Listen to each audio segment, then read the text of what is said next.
नमस्कार. Mega kitchen रेसिपीजमध्ये तुमचं सर्वांचं खूप खूप स्वागत. आज मी तुम्हाला अशी पटकन होणारी रेसिपी दाखवते. व्हेज आमलेट बनवूया आज, जे तुम्ही सकाळच्या नाश्त्याला पण खाऊ शकता, दुपारच्या जेवणामध्ये पण आपण तोंडी लावायला घेऊ शकतो, रात्रीच्या पण घेऊ शकतो. मुलांना पण आवडीने मुलं खाऊ शकतात. असं आपण झटपट होणारं व्हेज आमलेट बनवूया. रेसिपी थोडी जरी आवडली तरी लाईक शेअर नक्की करा आणि सबस्क्राईब करायला विसरू नका. चला मग आजच्या रेसिपीला आपण सुरुवात करू. इथे मी व्हेज आमलेटसाठी काय काय घेतलं ते सांगते. इथे व्हिडिओ मोठा होऊ नये म्हणून मी अगोदरच मसाले वगैरे टाकून घेतले. ते मी किती घेतले ते सांगते तुम्हाला. कोथिंबीर आहे, त्यानंतर हळद आहे अगदी पाव चमचा, कांदा एक मोठा बारीक चिरून घेतला आहे, 1 चमचा लाल मिरची पूड आहे आणि इथं गरम मसाला दिसतो आहे बघा, तो आहे पाव चमचा आणि इथं एक मोठा टोमॅटो आहे. आता चवीनुसार ह्याच्यामध्ये आपण टाकूया मीठ, टाकूया चवीनुसार. आणि त्यानंतर आपल्याला टाकायचं आहे थोडासा हिंग, कारण ह्याच्यामध्ये आपण बेसन वापरतो आहे. बेसनचं पोळं म्हटलं तरी चालेल, पण हे पोटभरीचं असतं बरं का. असं जर तुम्ही केलं तर छान लागतं आणि अगदी तुम्ही तिन्ही वेळेत कधी खाऊ शकता ते. तर हे साहित्य झालेलं आहे. आता इथे अर्धी पाऊण वाटी मी बेसन घेतलं आहे. बेसन जास्त नको व्हायला आणि हे साहित्यसुद्धा जास्त नको व्हायला. हे जर जास्त झालं तर आपल्याला पोळं कसं लागत नाही, बेसन जास्त झालं तर पीठ कसं लागतं, त्यामुळे ते योग्य प्रमाणात पाहिजे. मी साधारण अर्धी वाटीपेक्षा थोडंसं जास्त घेतलं आहे. आता हे आपल्याला सगळं असं पाणी टाकायच्या अगोदर मिक्स करून घेऊया. हाताने केलेलं कधीही चांगलंच, सगळं मिळून येतं.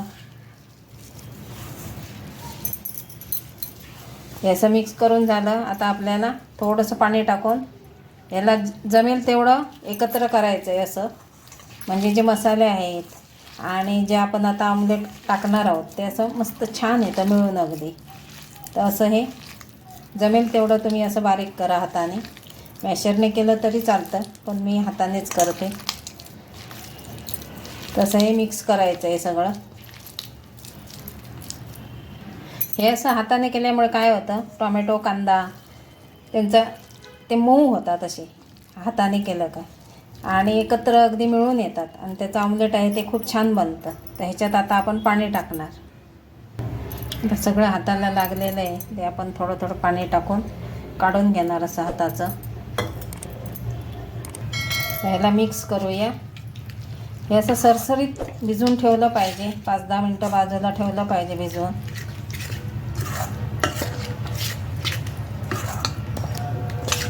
अजून थोडंसं जाड आहेच, थोडं पाणी घालूया.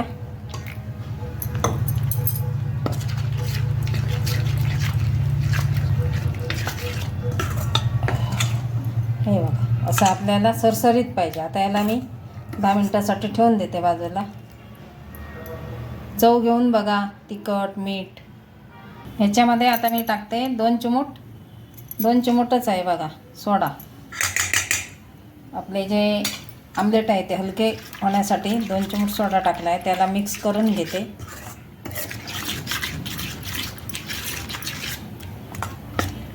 आणि ह्याच्यामध्ये मी गरम मसाला टाकला आहे, त्यामुळे वेगळं धना जिरा पावडर असं टाकायची गरज नाही.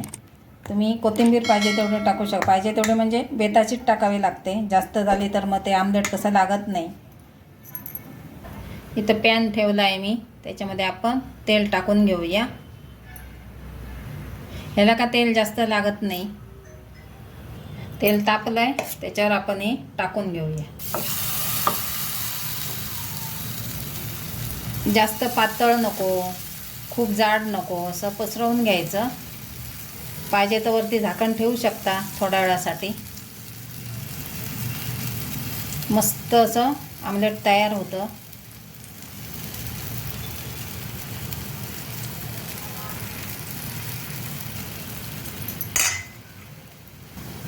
दोन 3 मिनटासाठी मी झाकण ठेवते त्याच्यावर.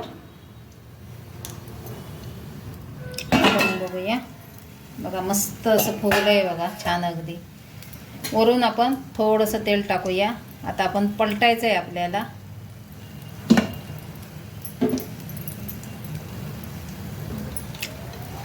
पलटून घेऊया.